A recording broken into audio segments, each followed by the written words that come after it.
진행해 보겠습니다.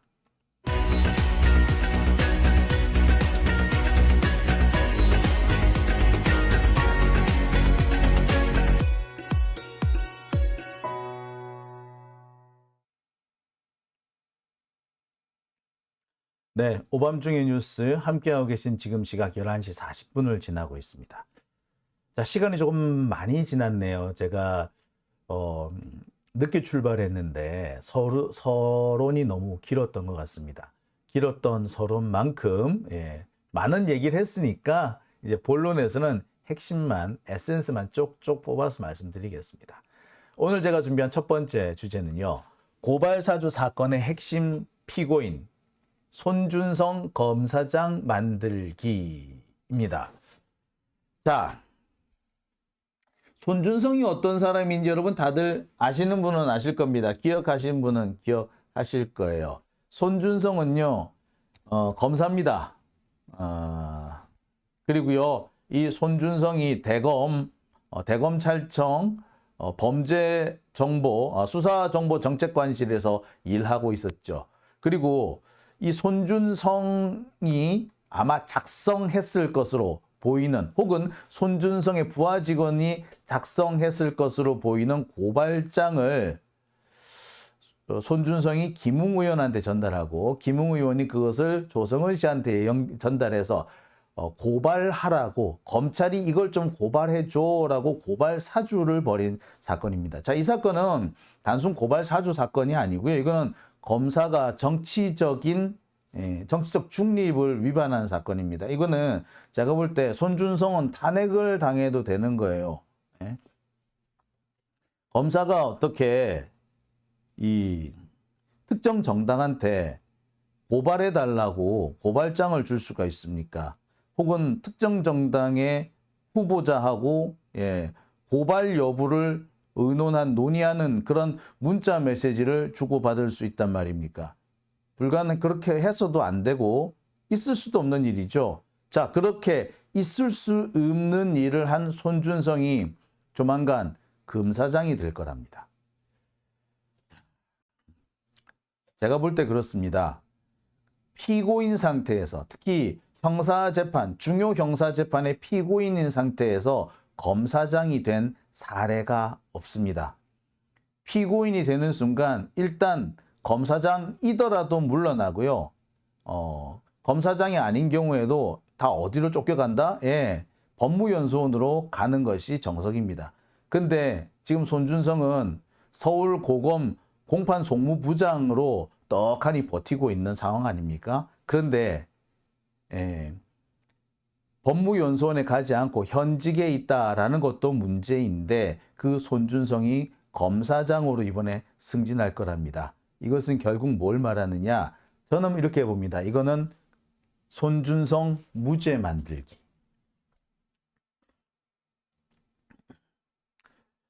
피고인 손준성 무죄 만들기 작전이라고 저는 생각합니다. 자, 자세히 한번 설명을 해드릴게요. 손준성은요, 고발사주의 핵심 피고인입니다. 미디어스 보도를 따르면요, 다음 달 검사장 승진 인사에서 승진이 확실시 되고 있습니다. 검찰은요, 조국 전 장관 때 피고인이 어떻게 법무부 장관을 할 수 있느냐라는 식으로 몰아가면서 조국 장관이 법무부 장관이 되면 안 된다는 식으로 주장을 해왔습니다. 조중동 다 마찬가지였어요. 그래서 피고인 법무부 장관이라는 식으로 몰고 갔어요. 그 상황은 어디에도 이어지느냐 하면 여러분 잘 아시다시피 추미애 장관 때도 똑같이 반복됩니다. 검찰은 이렇게 자신들의 입맛에 안 맞는 사람이 자신들의 상관으로 오게 되면 억지로 그 사람을 피고인으로 만들어 가지고 문제를 삼습니다. 그래서 언론, 특히 조중동도 함께 했을지죠. 그 과정에서 가장 많이 나온 얘기가 피고인 검찰총장이니 피고인 법무부 장관이니 뭐 이런 식의 말을 막 떠들어댔던 거예요. 부적절하다는 거지. 피고인이 이렇게 어떻게 그런 자리에 앉을 수 있냐 이거죠. 그런데 손준성의 경우는 너무나도 명백한 피고인이고 잘못이 있다는 게 너무 확실한데도 승진이 확실시되고 있습니다. 설령 유죄 판결이 안 난다 하더라도 당연히 징계 처분을 받고 그 자리에서 검사직을 내려놓아야 하는 상황인데도 버티고 있는 거죠. 우리나라 공수처가 검사를 기소한 첫 번째 사례가 손준성인데 이 손준성을 그대로 검사장으로 진급을 시키겠다고 합니다. 한번 해보자 이거죠. 이 얘기는 어디서 처음 나왔느냐면 미국 땅에서 발행되는 미주중앙일보에서 단독으로 보도를 했습니다. 물론 이 보도가 나오기 전에도 손준성이 검사장으로 승진할 것이다라는 보도는 있었습니다만 이 보도가 나오면서 사실상 확정이 된 것으로 거의 뭐 이렇게 봐도 될 것 같습니다. 그러니까 검사든 피고인이어도 상관없고 다른 사람은 피고인이면 절대 관직에 앉을 수 없고 뭐 그런 거죠. 그러니까 검사는 다 괜찮아. 검사니까 괜찮아요. 근데 검사가 아니면 안 돼. 검사니까 괜찮아. 뭐 이런 상황이 된다고 봐도 과언이 아니죠. 자, 보도가 이번뿐만이 아닙니다. 사실상 윤석열 정권은 이 손준성을 감싸기 위해서 되게 여러 가지 노력을 해왔습니다.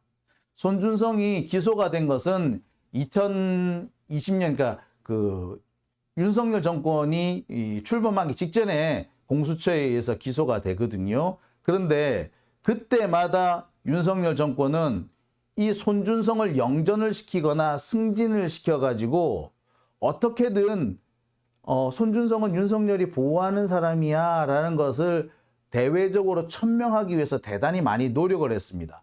이게 언제적 얘기냐? 작년 6월 달에도 보면 고발사주 피고인 손준성 사실상 영전했다라는 기사가 났어요. 작년 6월 달에도.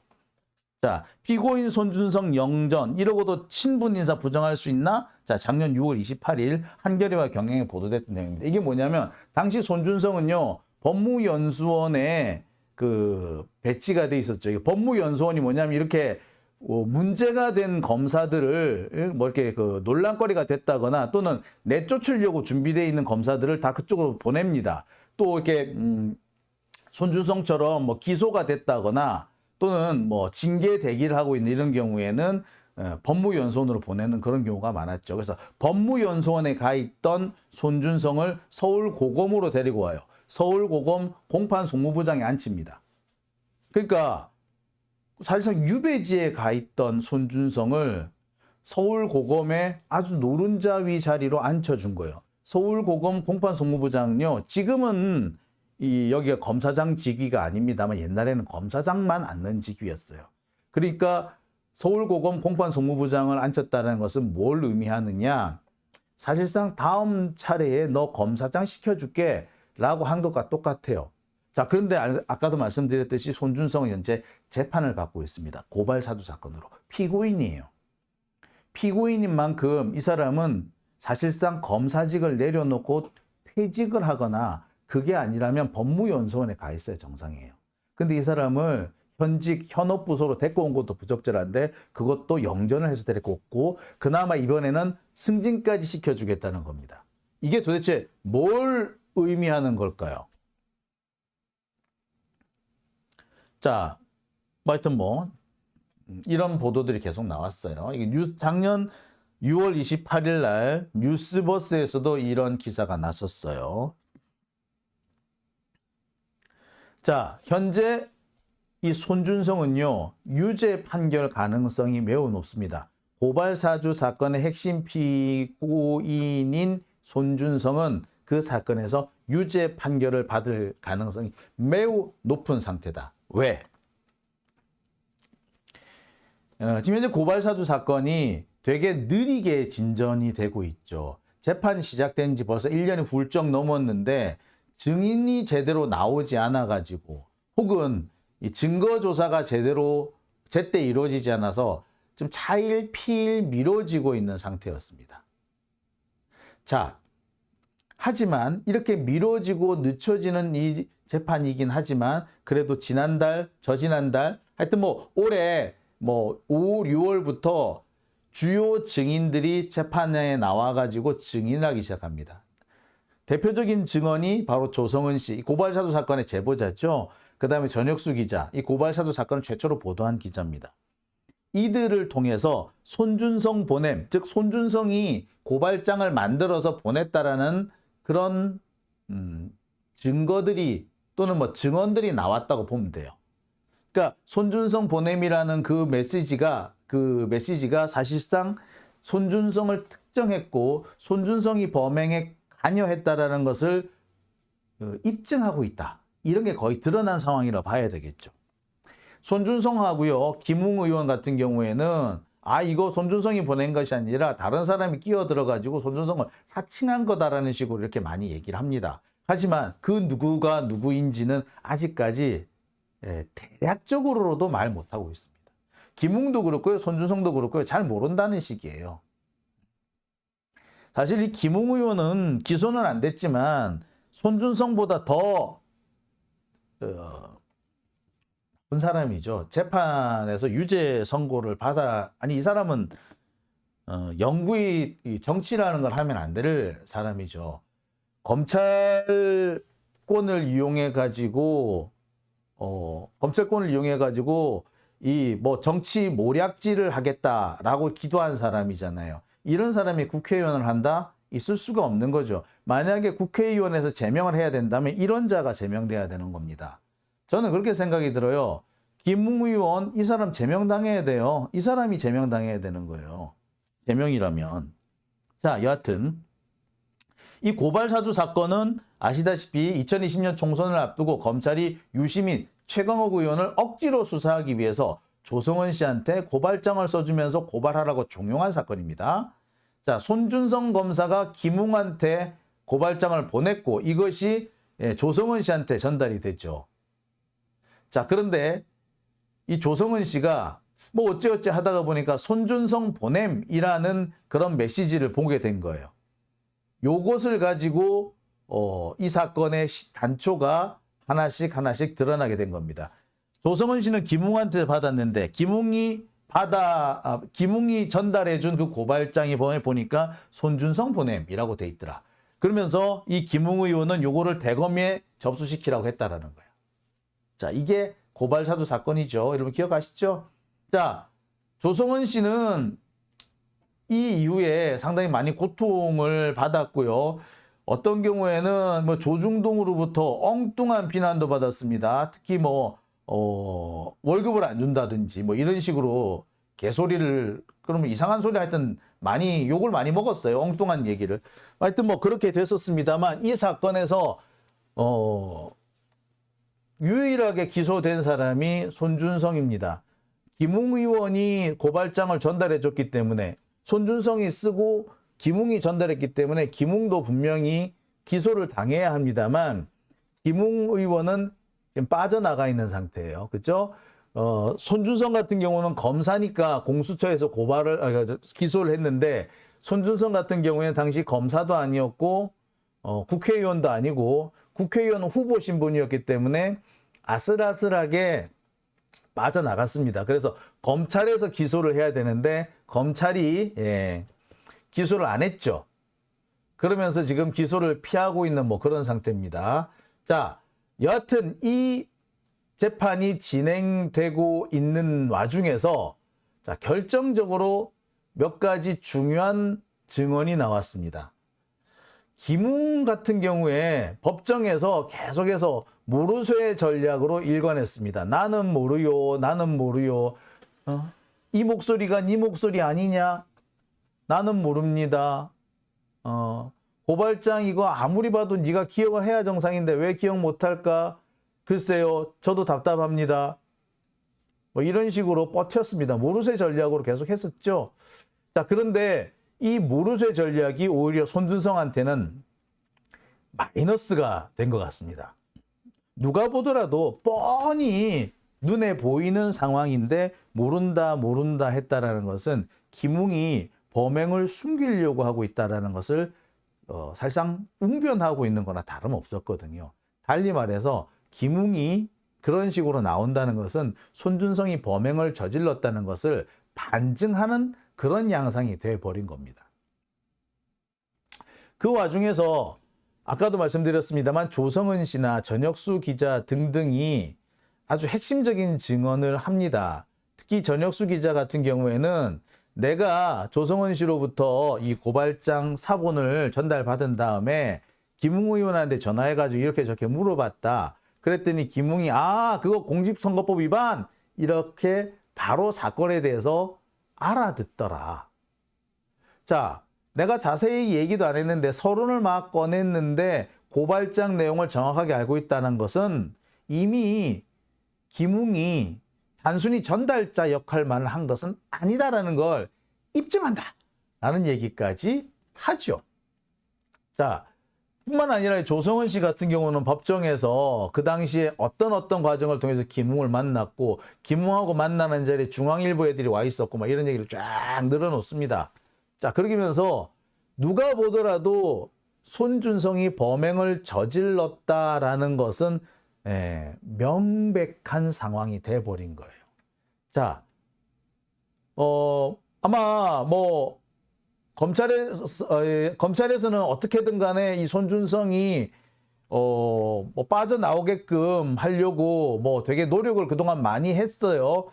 명백하게 존재하고 있는 검찰이 가지고 있는 증거는 전부 다 숨겨버렸어요. 예를 들어서 손준성이라든지 뭐 이런 사람들이 뭐 통화한 내용, 핸드폰 같은 거 다 숨겨버리고 막 그랬던 게 검찰입니다. 심지어 디가우징 해가지고 싹 없애버리고 뭐 그랬던 기록도 있습니다. 손준성 말고 권순정 대변인 뭐 이런 사람들 핸드폰도 없애버리고 막 그랬어요. 자, 이런 과정을 통해서 검찰이 손준성을 보호하기 위해서 엄청나게 노력을 했지만 그럼에도 불구하고 손준성 지금 상황에서는 유죄 선고가 거의 확실시됩니다.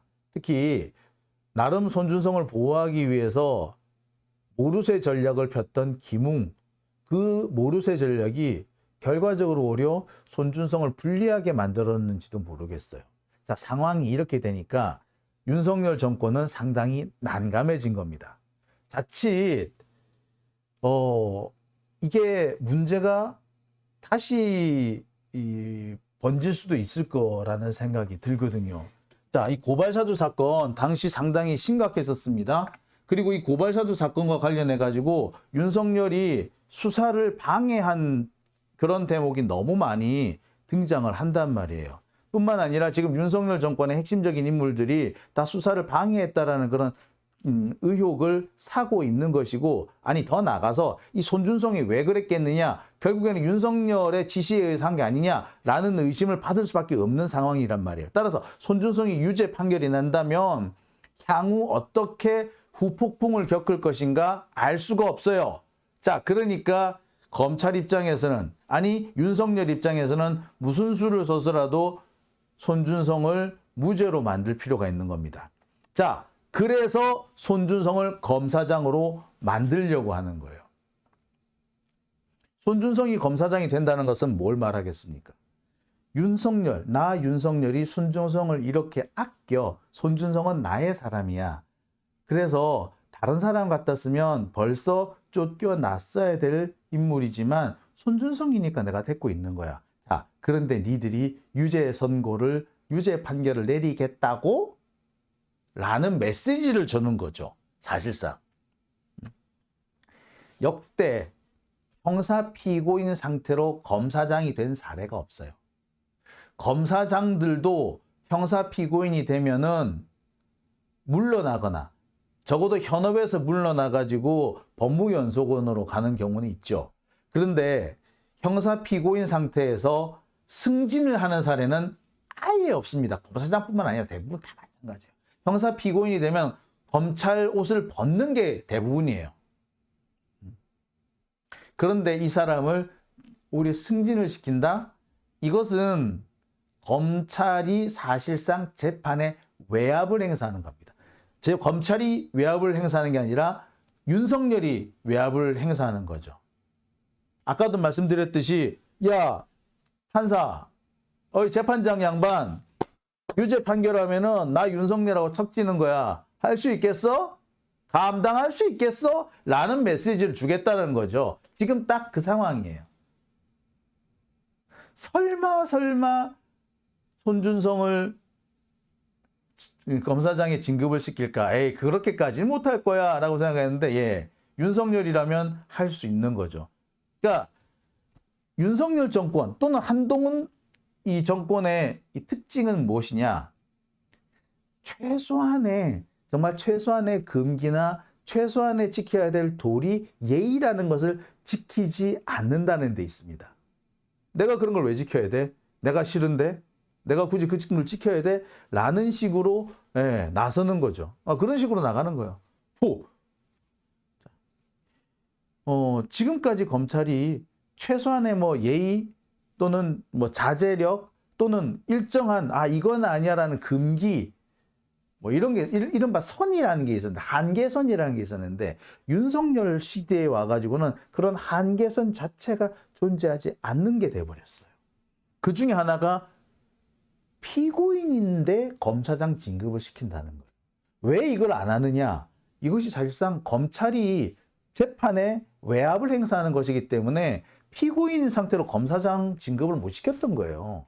그래서 했던 거란 말이야. 그런데 윤석열은 하는 거지. 이쯤 되면은요, 이거는 이제 막 나가자는 거죠. 말 그대로 이쯤 되면 막 나가자는 겁니다. 자, 지금 상황이 그런 상황이에요. 저로서는 되게 당황스럽습니다. 역대 검사들 중에 이렇게 뻔뻔스러운 검사가 있었나? 라는 생각이 들어요.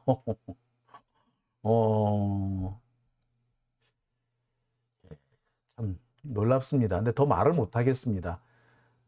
진짜 더 말을 하려면 쌍욕을 하는 수밖에 없어요. 이게 뭐 이런 것들이 무슨 검사야, 검사는. 그냥 깡패 새끼들이지. 조폭이지.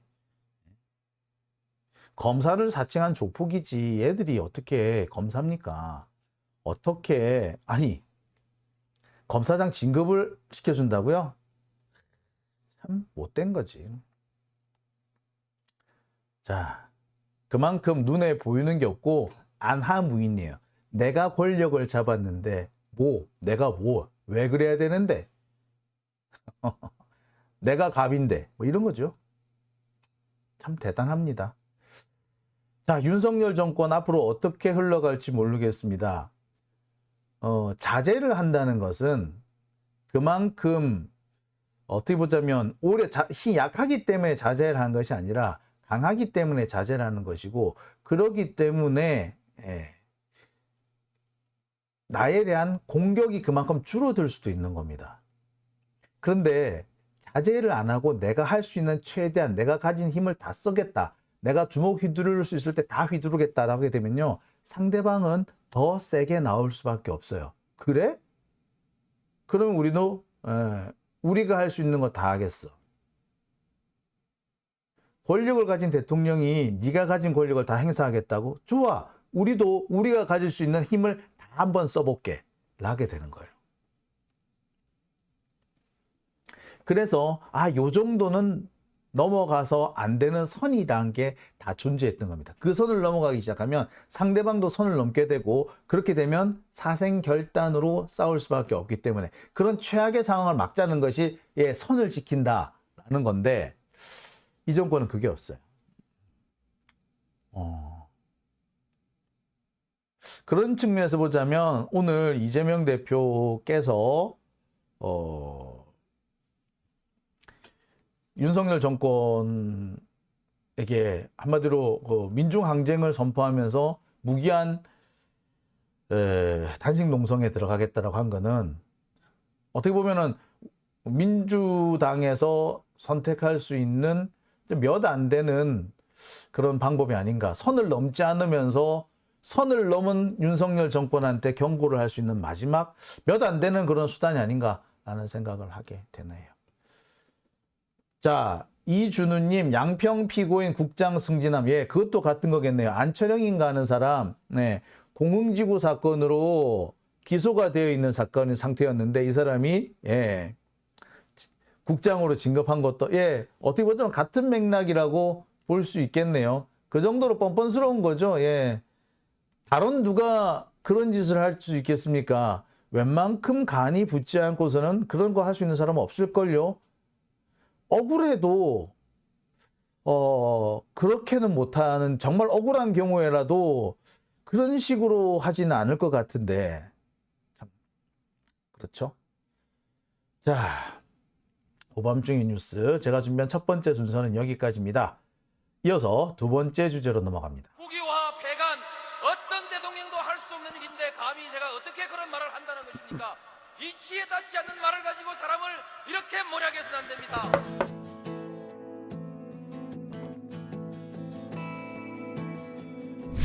기나긴 밤이었거든 압제의 밤이었거든 사랑이 한몸 썩어져 이 붉은 사나에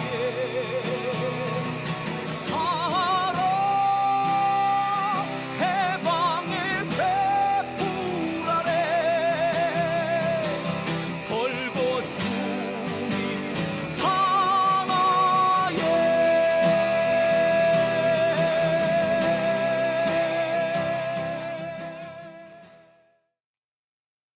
네, 오밤중의 뉴스 함께하고 계신 지금